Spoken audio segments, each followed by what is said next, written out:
My 8-year-old daughter was lying face down on the hallway floor when I came home 3 days early from a business trip. Her backpack was still beside the stairs. One shoe had come off. Her right hand was curled beneath her chest.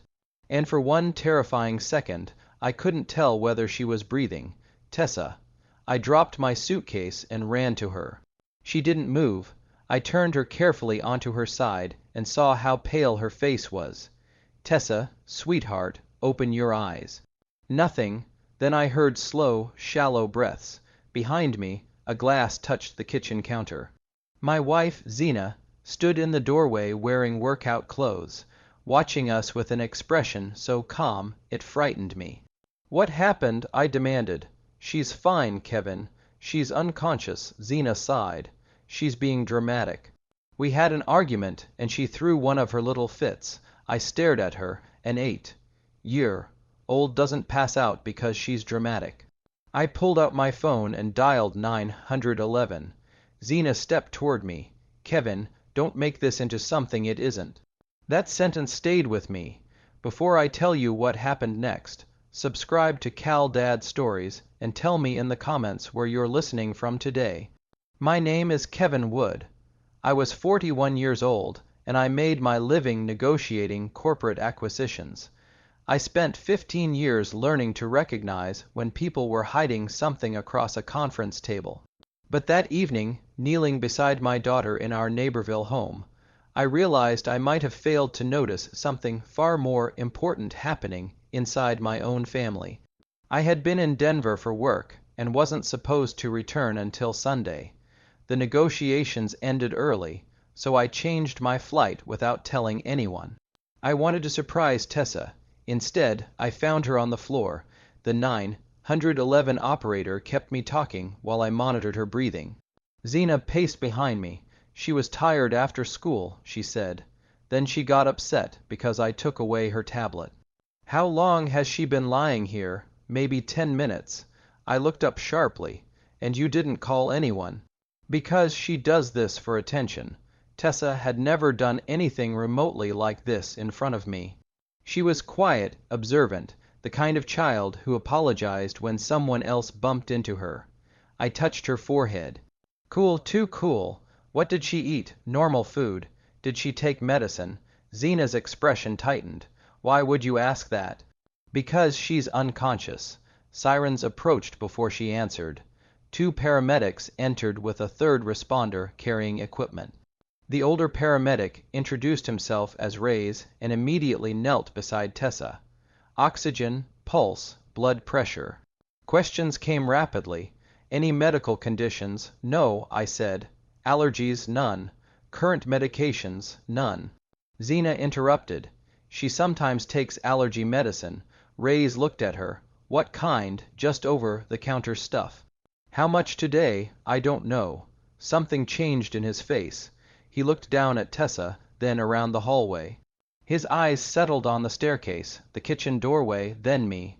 Sir, you live here? Yes. You're her father? Yes. He studied me for another second. Have we met before? No. Reyes looked back at Tessa. Are you sure? My stomach tightened. I'm sure. His partner prepared the stretcher. Reyes lowered his voice. Mr. Wood. Have you been away recently? Denver. Since Monday. He glanced at Zina.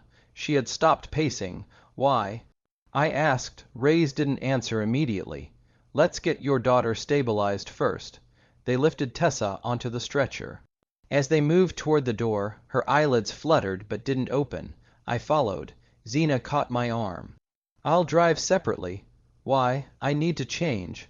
I looked at my unconscious daughter being carried toward an ambulance, then at my wife worrying about changing clothes. Do whatever you want. Outside, Rehia stopped me before I climbed into the ambulance. Mr. Wood, I need to ask you something privately. Zina remained inside the house. What? He glanced toward the front door. You said you've never met me. I haven't. Reyes slowly shook his head. Maybe you haven't. He looked toward Tessa inside the ambulance. But I've been inside this house before. My chest tightened when his answer changed everything I thought I knew about the home I had just walked into. 6 months ago, Your daughter was unconscious then, too. 6 months ago. Your daughter was unconscious then, too. For a second, I thought I'd misunderstood him. That's impossible. Ray didn't argue.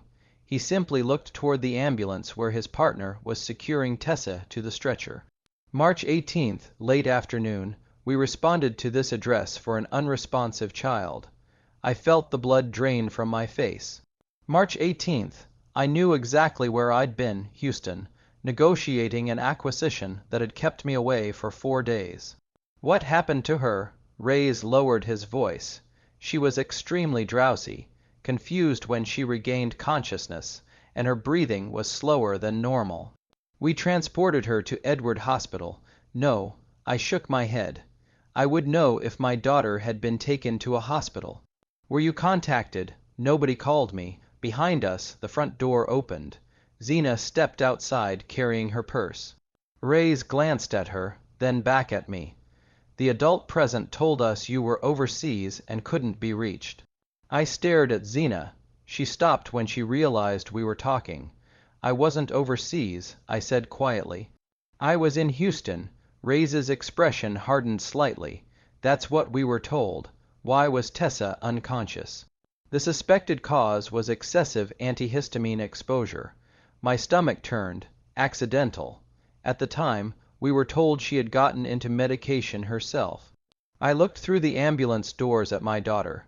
6 months earlier, she'd been taken from this same house unconscious, and somehow an entire medical emergency had been erased from my life. How old was she? I asked, though I knew the answer. 7. A 7-year-old accidentally took enough medication to lose consciousness. Went to the hospital, and nobody thought her father should know. Reyes held my gaze. Mr. Wood, I can only tell you what I personally remember. You should request the complete medical record. Zena approached us. What's going on? I turned toward her. Every instinct told me to demand an explanation. But 15 years of negotiations had taught me something useful. When someone doesn't know what you know, don't educate them too quickly. Nothing, I said. Reyes was explaining what they're doing for Tessa. Zena looked at him. Then why are you both staring at me? Reyes answered before I could. We're taking your daughter to the hospital. Stepdaughter, she corrected automatically. It was such a small word, but at that moment I heard it differently. I climbed into the ambulance with Tessa. Zena said she'd follow in her car. During the ride, I held my daughter's hand while Reyes monitored her. Can you tell me anything else about March? I asked quietly, not without the records. Do you remember who was here? He looked at me. Your wife. Anyone else? Not that I remember. Did Tessa say anything? Reyes hesitated. She was barely responsive. That answer was enough. At the emergency department, doctors took Tessa immediately. I stood alone in the corridor while a nurse collected insurance information. When she asked for my policy number, something occurred to me. Medical treatment leaves records. Ambulances leave records. Prescriptions leave records. Even if Zena had hidden the event from me, she couldn't erase every trace of it. I opened the insurance portal on my phone and searched Tessa's claims history. The March 18th emergency visit appeared almost immediately. Reyes had remembered correctly, but directly beneath it was another claim I didn't recognize. Then another, different dates, different facilities.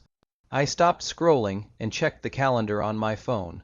The first unfamiliar date matched a trip I'd taken to Denver. The next matched London. Another matched Houston. I felt my pulse quicken. These weren't all hospital admissions, but they were medical claims involving Tessa that I had never seen. And every date had one thing in common. I hadn't been home for any of them. I stopped scrolling and went back to the beginning. If this was a coincidence, I wanted to prove it before my mind turned it into something worse. I opened my work calendar beside Tessa's insurance history and compared the dates one by one. March 18, Houston. May 6, Denver. July 22, London. September 14, New York. Each time I had been away. Some claims were emergency visits. Others were urgent care appointments or pharmacy charges, but none had ever been mentioned to me. I opened the first unfamiliar prescription, diphenhydramine, then another, same medication, different date.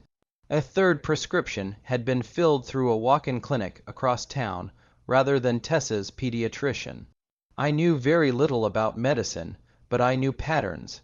My career had been built on finding them before signing contracts worth millions. By 17 in the morning, the pattern on my phone was impossible to ignore. Tessa became sick when I left town, and the medical trail repeatedly led back to sedating allergy medication. I called our pediatrician's after-hours line.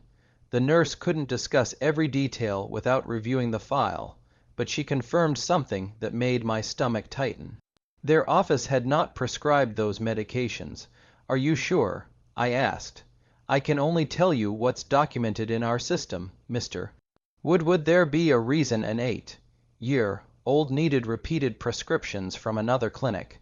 That would depend on the diagnosis. There isn't one that I know of. She advised me to speak directly with the emergency physician treating Tessa and request complete records in the morning. I thanked her and hung up. Then I started taking screenshots, not because I knew what I would do with them yet, but because suddenly I didn't trust anything to remain where I found it. A nurse appeared and told me Tessa was stable, but still very drowsy. Can I see her soon? The doctor wants to speak with you first. Dr. Fountain met me several minutes later. Her breathing is stable, and we're monitoring her closely. Do you know what caused this? We're waiting on toxicology, but her presentation is consistent with significant antihistamine exposure. The same phrase Reyes had used about March. Could she have taken it accidentally? It's possible. That's why we need to know exactly what was in the home and how much she may have accessed. What if this has happened before? Dr. Fountain looked at me. Has it? I showed him the March claim and explained what Reyes had told me. Then I showed him the other dates. His expression became more serious with each one. I didn't know about any of these until tonight. Who supervises Tessa when you travel? My wife. He didn't accuse Zena. Neither did I. But he asked me not to leave until someone from the hospital's child protection team could speak with me. That sentence made the situation real in a way the insurance records hadn't. I walked to the family waiting area and opened every claim I could access. The same name appeared repeatedly as responsible adult Zena Wood. Then I noticed something else. Several of the walk-in clinic visits occurred late in the afternoon, hours before the emergency claims. Whatever had happened on those days might not have begun with an ambulance. I wrote every date into the notes app on my phone and matched each against my travel itinerary. 7 medical events over 18 months. 7 times I was away at 2:06 a.m. The elevator doors opened. Zena stepped out wearing dark trousers, a cream blouse, and makeup. She looked less like someone who had rushed to the hospital after her stepdaughter collapsed, and more like someone arriving for an appointment. She spotted me immediately. How is she stable? Zena exhaled dramatically and reached for my arm. I stepped aside. Her eyes narrowed. What's wrong with you? I locked my phone before she could see the timeline. Nothing. Long night. Did the doctors say what happened? They're still running tests. For several seconds, she studied my face trying to determine how much I knew. I gave her nothing. Then Dr. Fountain approached us. Mr. and Mrs. Wood. Zena corrected him automatically. I'm her stepmother. Understood. We have preliminary toxicology information. Zena's fingers tightened around her purse. Dr. Fountain continued. Tessa appears to have a substantially elevated level of diphenhydramine in her system. I watched Zena instead of the doctor. Her surprise arrived a fraction too late. She must have gotten into the medicine cabinet again. She said again, one word, one mistake, and suddenly I knew Zena remembered a previous incident she had never told me existed. Again, I repeated. Zena's eyes moved toward me. What? You said she must have gotten into the medicine cabinet again. For half a second she froze, then her expression softened into concern. Kevin, she's a child. Kids get into things. Has she done it before? maybe once. I don't remember exactly. That answer told me more than an argument ever could. 6 months earlier, Tessa had been taken unconscious from our house after excessive antihistamine exposure, and Zena had hidden the entire emergency from me. Now she was standing in a hospital hallway, pretending she could barely remember it. I wanted to confront her with Ray's name, the March 18 ambulance record, and the 7 medical events I'd matched to my business trips. Instead, I nodded. Maybe I'm just exhausted. Zena relaxed slightly. We both are, doctor, Fountain continued. Tessa's dihydramine level is higher than we'd expect from a normal therapeutic dose. We need to understand how much she may have taken and when. Zena answered before I could. She knows where I keep allergy medicine. I've told her not to touch it. Where is it stored? Bathroom cabinet. Locked. Zena hesitated. No. Has Tessa ever deliberately taken medication before? Not deliberately. I watched her carefully. Then what happened last time? Zena turned toward me. Why are you interrogating me? I'm asking about my daughter. Her voice sharpened. And I'm telling you, she's impulsive sometimes when you're not around. There it was again. Not just an explanation, but an attempt to build a picture of Tessa as unreliable. Dr. Fountain didn't react. He simply wrote something down. We'll need a complete medication history. Zena crossed her arms. Is that really necessary? She's stable. Yes, he said. It is. The confidence drained slightly from her face. A nurse approached and told us Tessa was awake enough for one parent to sit with her. Zena immediately stepped forward. I'll go, I said. She stared at me. Kevin, she's used to me handling this when you're traveling. The sentence hit harder than she intended. I'm not traveling now. I walked past her. Tessie looked impossibly small beneath the hospital blanket. Her eyes opened when I sat beside her. Daddy, I'm right here. Her fingers found mine. Am I in trouble? No, absolutely not. Zena said I was bad. I kept my voice steady. You're not bad. Tessa closed her eyes again. I wanted to ask 100 questions, but Dr. Fountain had warned me not to pressure her. So I stayed beside her until she drifted back to sleep. When I returned to the hallway, Zena was on her phone. She ended the call as soon as she saw me. Who was that? Nobody important. At 3:00 in the morning, a friend. She slipped the phone into her purse. Kevin, I think you're making this bigger than it needs to be. I looked at her. My daughter was unconscious on the floor, and she's fine now. She was unconscious 6 months ago, too. The color left Zena's face. I'd said more than I intended, but now I watched carefully. Who told you that? Not what are you talking about? Not that never happened. Who told you? I had my answer. Does it matter? She recovered quickly. I was going to tell you. You were dealing with Houston, and the doctor said she was fine. You told the paramedics I was overseas. I probably said out of town. They remember overseas. Then they remember wrong. Her answers were becoming faster, cleaner, practiced. I stopped pushing. You're right. This isn't the place. Zena studied me, uncertain whether she'd convinced me. Then I added, go home. Get some rest. I'll stay with Tessa. Kevin, I'll call if anything changes. After several seconds, she agreed. I watched her disappear into the elevator. Only when the doors closed did I return to Tessa's room. She was awake again, staring at the ceiling. I sat beside her and took her hand. Sweetheart, I'm going to ask you one thing. You don't have to answer if you don't want to. She looked at me. Okay. Do you know how the medicine got into your body tonight? Tessa's fingers tightened around mine. Her eyes immediately filled with fear. Then she whispered, It wasn't medicine, Daddy. Zena calls it my sleepy drink. It wasn't medicine, Daddy. Zena calls it my sleepy drink. For a moment, I couldn't speak. Tessa was staring at me with the frightened expression of a child who believed she had just admitted to doing something wrong. I forced my voice to remain gentle. You're not in trouble, sweetheart. I just need to understand. She nodded slowly. What is the sleepy drink? I don't know. What does it look like? Sometimes pink, sometimes just water. Who gives it to you? Her fingers tightened around mine. Zena. I felt anger rise so quickly that I had to look away, but this wasn't the moment for anger. Tessa needed her father, not an interrogator. When does she give it to you? I asked. When you go away. 4 words. That was all it took to connect every date I'd found in the insurance records. Houston, Denver, London, New York. Every time I travel, not every time. Tessa stared at the blanket. Mostly when her friends come over. What happens after you drink it? She struggled to explain. I get really sleepy. My legs feel funny and everything gets slow. Slow how? She thought for several seconds. Like the whole world is underwater. I had spent my career listening to executives lie about numbers worth millions of dollars without showing emotion.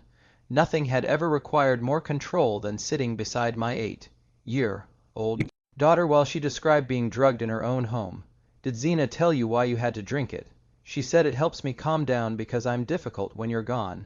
You're not difficult. She says I make her tired. Tessa's voice became smaller. Sometimes she says if I tell you, you'll stop going to work and it'll be my fault. I closed my eyes briefly. Zena hadn't only hidden what she was doing, she had made Tessa believe protecting meant staying silent. Listen to me. I leaned closer. Nothing that happened is your fault. Not tonight. Not the other times. And you never have to protect me from the truth. Tears rolled down her cheeks. Are you mad at you? Never. Are you going to tell Zena? That question stopped me. Why? Tessa looked toward the door. She'll be mad. She can't hurt you here. She gets really nice when other people are around. I felt something inside me break quietly. Tessa wasn't describing one frightening night. She was describing a system she'd learned to survive. How long has there been a sleepy drink? I asked. I don't know. Since this year, she shrugged. Maybe before my birthday. Her birthday had been 11 months earlier. I didn't ask more. She was exhausted, frightened, and still recovering. I kissed her forehead. You did exactly the right thing, telling me, can you stay? I'm not going anywhere. Within minutes, her eyes closed. I remained beside her, holding her hand and replaying every business trip from the previous year. All the hotel rooms, all the airport lounges, every call home. When Zena had told me Tessa was already asleep, I had interpreted those calls as normal family life. Now, I wondered how many times already asleep had meant something else. Dr. Fountain entered quietly about 20 minutes later. I stepped into the hallway and told him exactly what Tessa had said without adding my own conclusions. His expression hardened. Don't question her further tonight. I won't. We need this handled through the proper child protection process.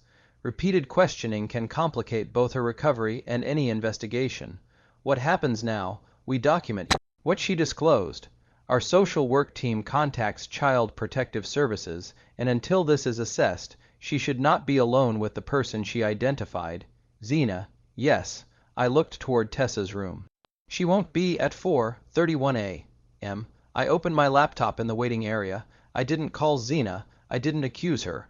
I didn't warn her that Tessa had spoken. Instead, I created a new document and typed a title across the top, Tessa Incident Timeline. Beneath it, I entered every medical claim I'd found, every trip I'd taken, the March ambulance call Ray's remembered, and tonight's emergency. Then I added Tessa's exact words without changing them. Zena calls it my sleepy drink. When you go away, like the whole world is underwater. When I finished, 7 medical events sat beside 7 periods. When I had been away from home, for the first time, I wasn't looking at isolated emergencies anymore. I was looking at a pattern, and I knew exactly what I had to do next. Zena still believed I had only discovered one bad night.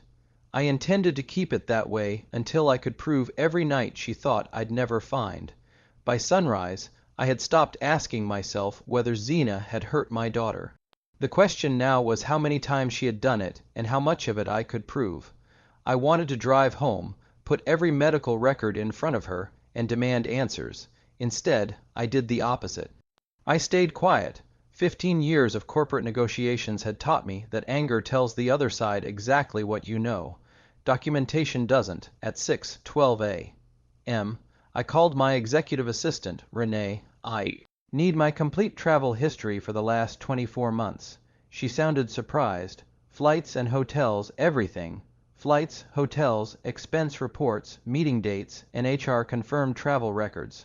When Do you need it today? I didn't explain why.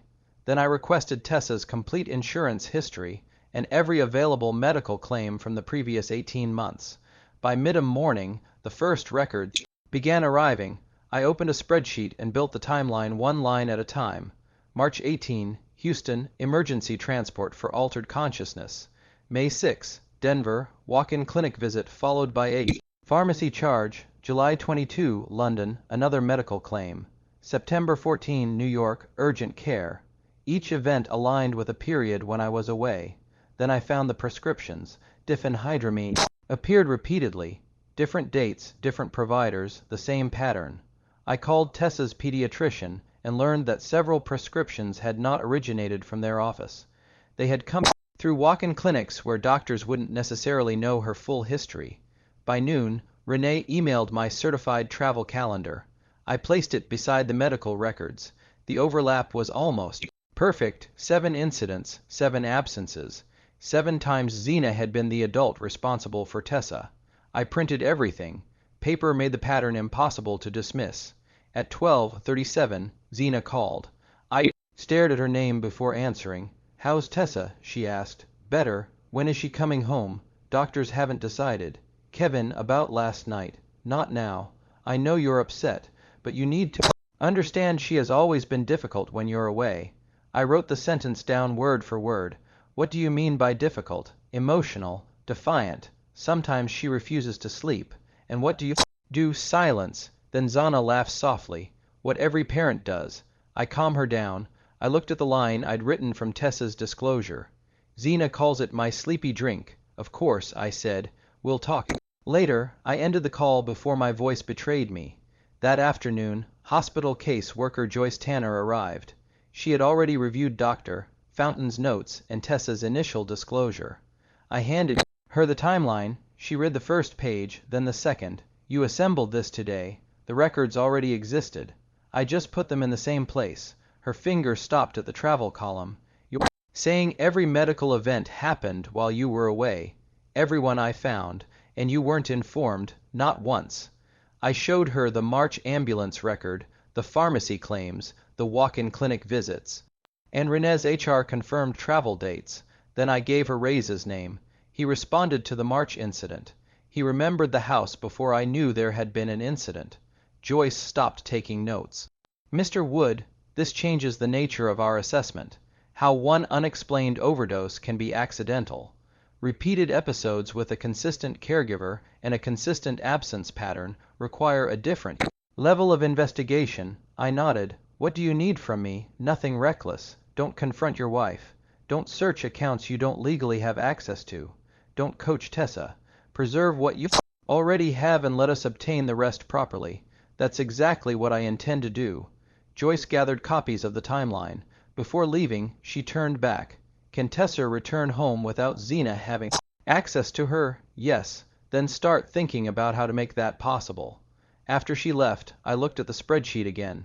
Until that morning, Zena had controlled the story because every incident had happened separately while I was somewhere else. Now they were all on one page. The pattern was no longer hidden. And for the first time, someone outside our family could see it too. I didn't need Zena to confess. I needed enough evidence that her explanation would no longer matter.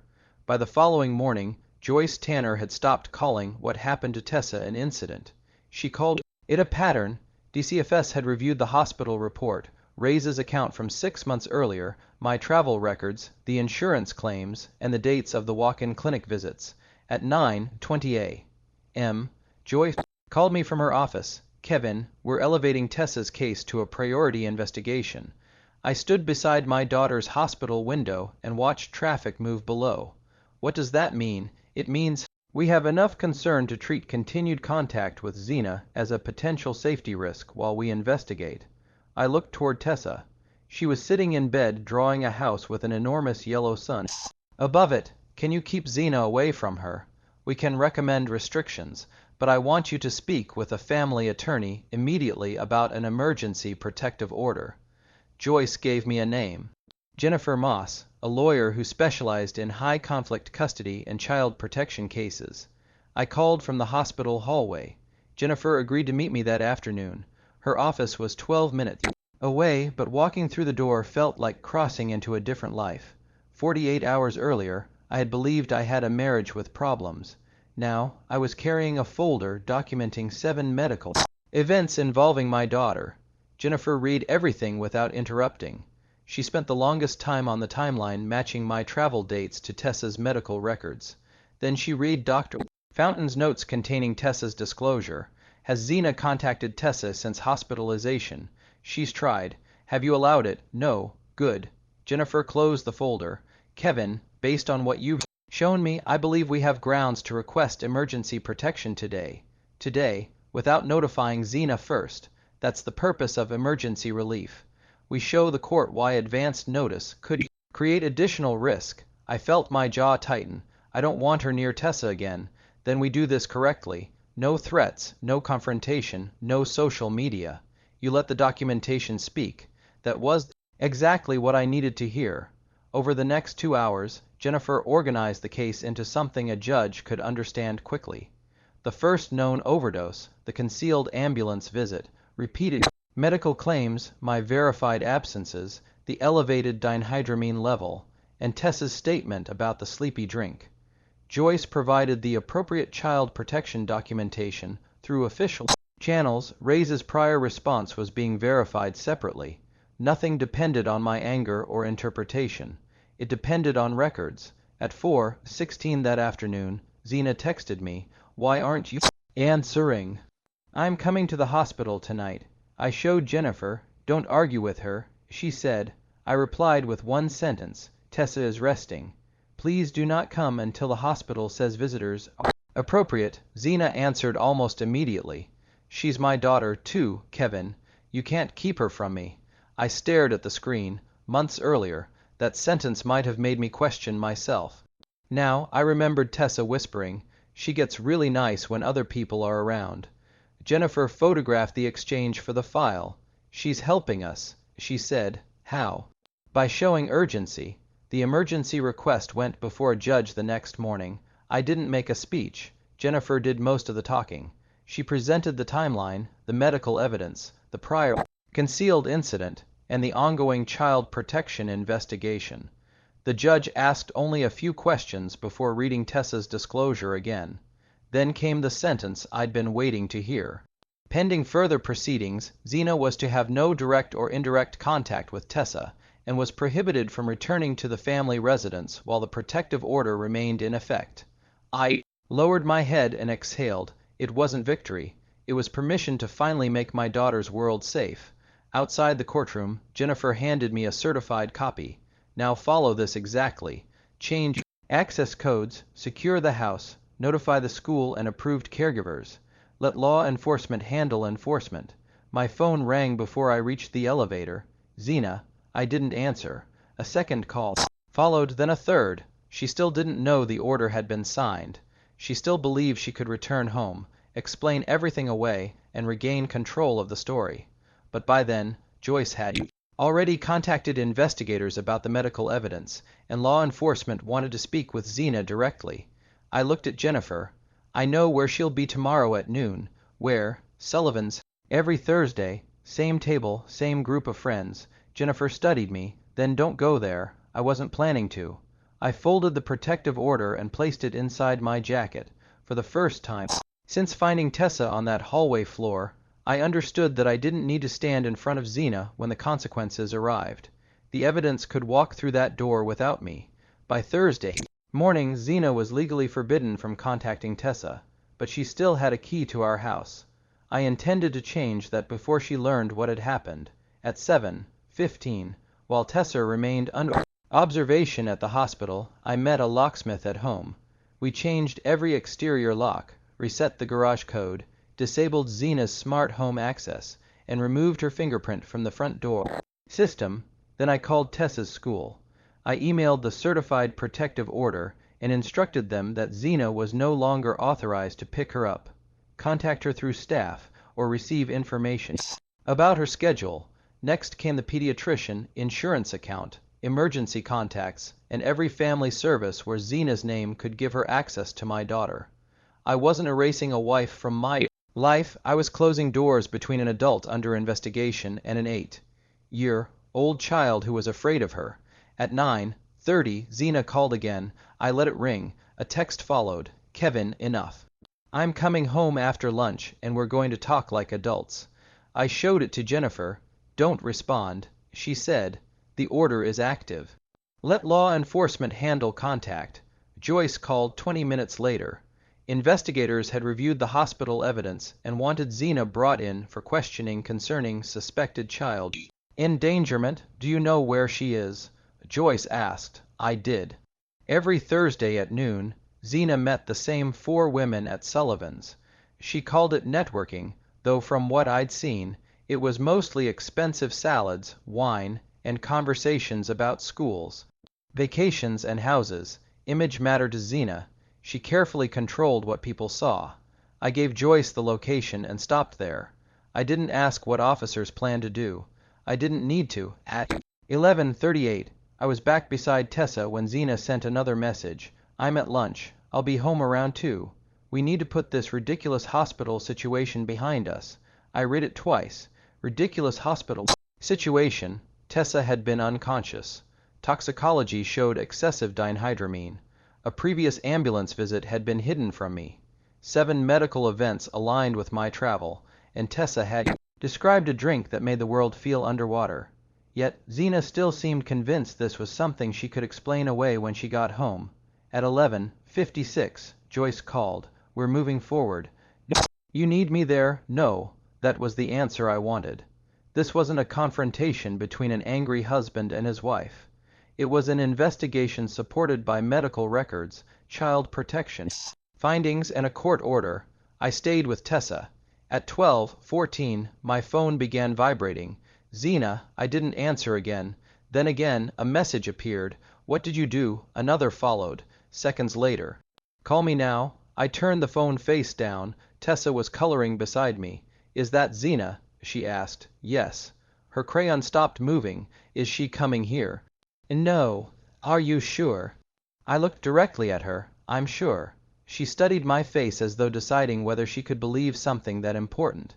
Then she returned to her picture. At 12:21, Jennifer called. Order has been served. I stood and walked toward the window, and law enforcement is with her now. I closed my eyes. For 2 days, part of me had imagined being present when Zena finally realized she couldn't talk her way out of what she'd done. But standing beside Tessa, I understood why staying away mattered. This wasn't supposed to be revenge. The purpose of everything we built was sitting 8FT behind me, drawing a sun above a house. What happens next? I asked. That's up to investigators and prosecutors. Your job is Tessa. After the call, I returned to my chair. Tessa held up her drawing. 2 people stood in front of the house holding hands. That's us, she said. Where's Zena? I asked before realizing I shouldn't have. Tessa looked down at the page. She doesn't live there anymore. I swallowed. No, sweetheart, she doesn't. Across town, Zena was finally being forced to answer questions she had avoided for months. I didn't see the moment the officers approached her table. I didn't hear what she said when the protective order was placed in front of her. But before that lunch was over, the woman who had controlled every version of the story was about to discover that this time everyone at the table would see a version she couldn't rewrite. At 12:26, while I sat beside Tessa at the hospital, Zena was finishing lunch at Sullivan's with 4 women who knew her as polished, generous, and endlessly patient with her stepdaughter. I know what happened next because Joyce later walked me through the report. Zena was laughing when Joyce entered the restaurant with 2 Neepville police officers. At first, she apparently didn't understand why they were approaching her table. Then Joyce placed the protective order in front of her. Zena Wood, one officer asked. Yes, what's this about? You've been served with an emergency protective order. Effective immediately. You are prohibited from contacting Tessa Wood or returning to the family residence. The women around the table went silent. Zena picked up the document and scanned the first page. This is ridiculous. My husband is upset because his daughter got into some allergy medicine. Joyce remained standing. The court has reviewed information that raises serious concerns about Tessa's safety. Kevin gave you that information. The investigation includes medical records, hospital documentation, prior emergency responses, and statements made by Tessa. That was when Zena's expression changed. Statements. She looked around at her friends. She's 8. She gets confused. One of the officers asked Zena to stand. Why? We need you to come with us for questioning regarding suspected child endangerment. Zena lowered her voice. Can we discuss this somewhere private? Image. Even then, Image. Ma'am, please stand. You don't understand. Kevin travels constantly. I'm the one who actually takes care of that child. Nobody answered. Zena turned toward the women at her table. Tell them. You know how difficult Tessa can be when Kevin's gone. Not one of them moved. According to Joyce, that was the moment Zena began losing control. This is insane. She takes allergy medicine. Children make mistakes, Joyce replied. The investigation will determine what happened. Zena grabbed her purse. Then I'll call Kevin and straighten this out. The order prohibits indirect contact regarding Tessa as well. You need to read it carefully. He's my husband. That doesn't override the order. Zena reached for her phone anyway. One officer stopped her and repeated the instruction to stand. By then, people at nearby tables were watching. Zena's voice became sharper. Do you know who my husband is? Joyce later told me that sentence stayed with her. Zena still believed my name could protect her. The officer answered simply, Yes, ma'am. His information is in the report. Then he asked her once more to stand.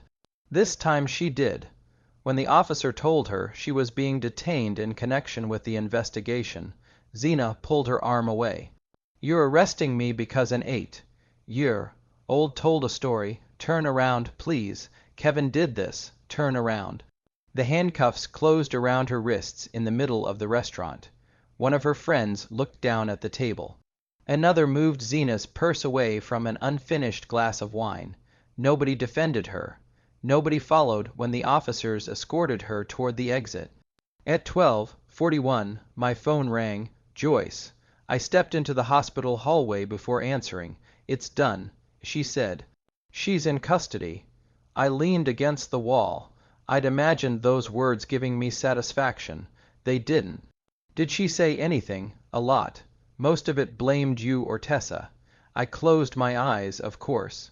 Joyce explained that investigators would now seek the complete medical and pharmacy records and interview the relevant providers.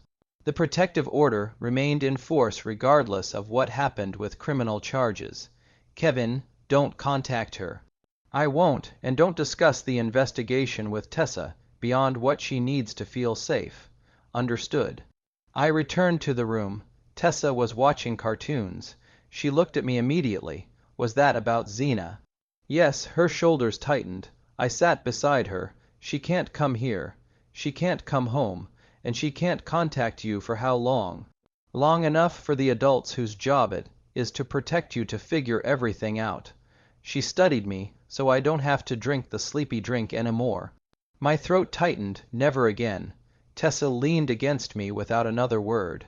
That was the moment the arrest finally meant something. Not because Zena had been embarrassed at Sullivan's. Not because handcuffs had replaced the perfect image she'd spent years protecting. It mattered because the little girl beside me finally understood that the person who frightened her no longer controlled the door to her own home. Later that afternoon, Jennifer called to remind me what came next. Locks, access codes, school authorization, medical contacts, every remaining connection Zena could use to reach Tessa. I looked down at my daughter resting against my shoulder. For 15 years, I'd made a living closing complicated deals. But this time, there would be no negotiation, no compromise, and no second round of terms. Zena had spent months waiting for me to leave town before hurting my daughter. From that day forward, I intended to make sure she never got another opportunity. Tessa came home 2 days later. Before leaving the hospital, she asked me the same question 3 times. Zena really can't be there. Each time I gave her the same answer. She won't be there. When we pulled into the driveway, Tessa stayed in the passenger seat staring at the house. I didn't rush her. The locks had been changed, the garage code was new. Zena's access to the security system was gone. Her name had been removed from Tessa's school pickup list, medical contacts, and every account that could give her information about my daughter. Jennifer had made sure the protective order covered what mattered. Joyce had made sure Tessa's case remained active. The criminal investigation would continue without us trying to control it. Ready?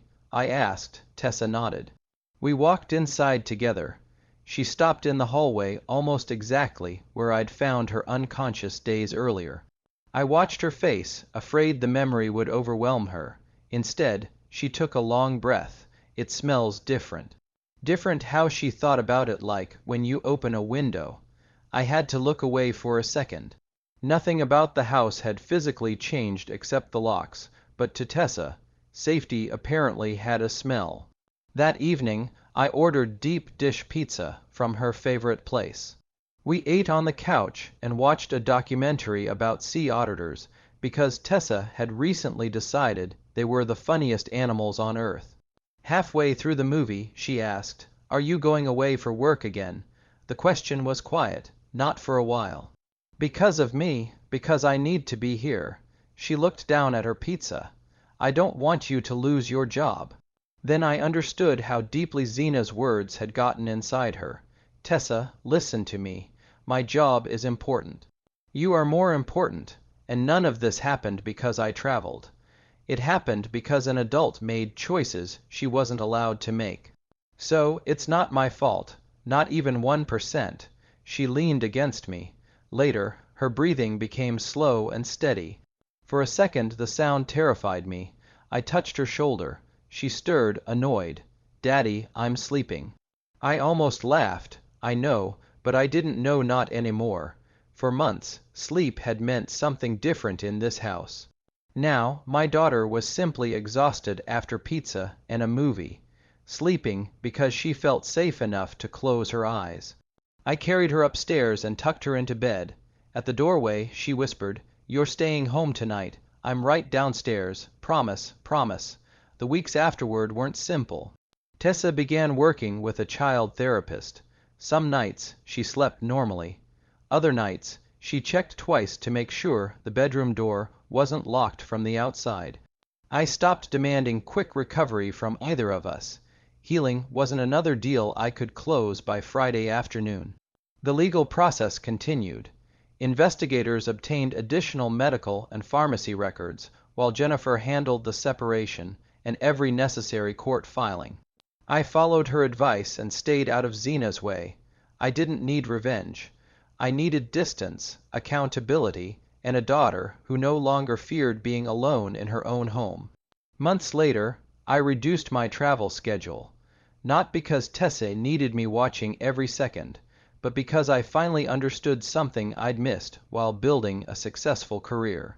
Providing a beautiful house wasn't the same as knowing what happened inside it when I wasn't there.